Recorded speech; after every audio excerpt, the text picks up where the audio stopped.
వామపక్షాల నిరసన.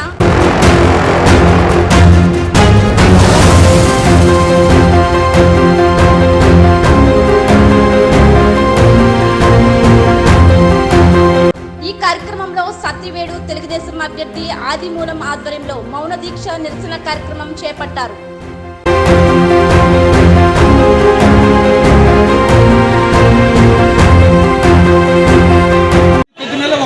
ఇస్తున్న పంపిణీలు, వికలాంగులకి వృద్ధులకి ఇవ్వాల్సిన పింఛన్లు పంపిణీలో ఈరోజు ప్రభుత్వం విఫలమైనందువలన నిరసనగా రాష్ట్ర తెలుగుదేశం పార్టీ పిలుపు మేరకు మన ఎమ్మెల్యే గారు ఆదిమూలం గారి ఆధ్వర్యంలో నారాయణవరం మండలంలో మౌన దీక్ష చేస్తున్నాం.